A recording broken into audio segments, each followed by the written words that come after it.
Millennium Force is not that good.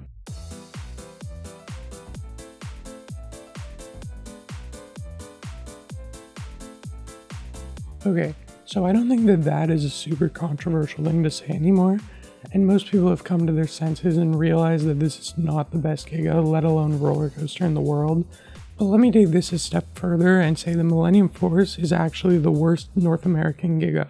To start off, the way I rank them is I-305, Orion, Leviathan, and then Millie, because I haven't been on Fury yet, but like, come on, it's obviously not the worst one.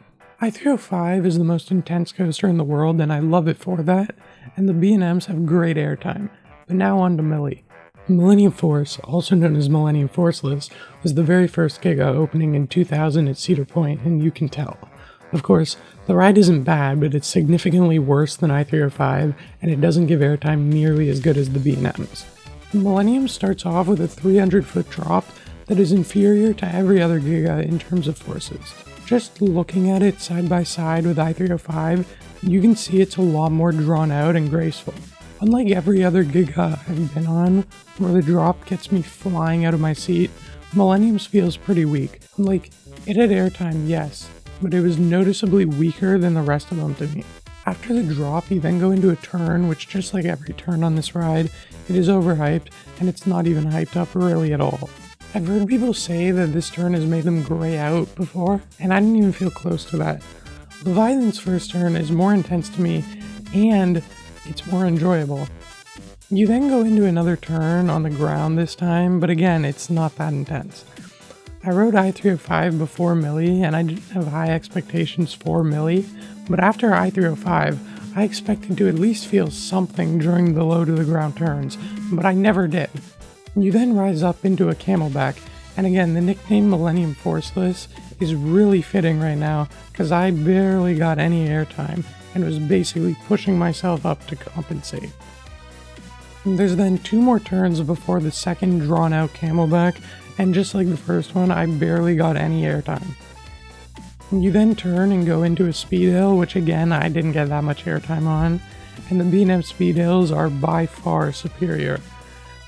After this is the final forceless turn into the brakes.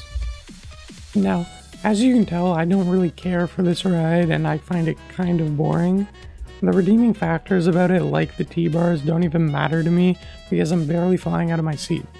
And I don't care about freeing restraints if I'm not actually being thrown around, and to add to that, clamshells and just B&M trains in general are better anyways.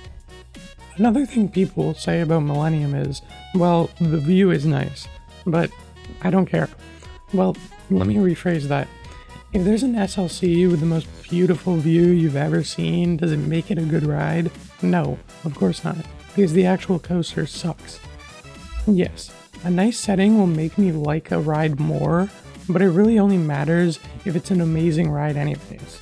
So yeah, I like the setting and that it's not in a parking lot, Leviathan, but that doesn't make me want to rank it higher because I just fundamentally don't enjoy the ride. Also, not to mention, but the setting is the reason you hit so many bugs on that ride. Now when it comes to the other Gigas, let's start from the top with Intimidator. I-305 is literally just intense Millennium. Do I even have to explain myself? If you like intensity, this ride is higher than Millennium for you.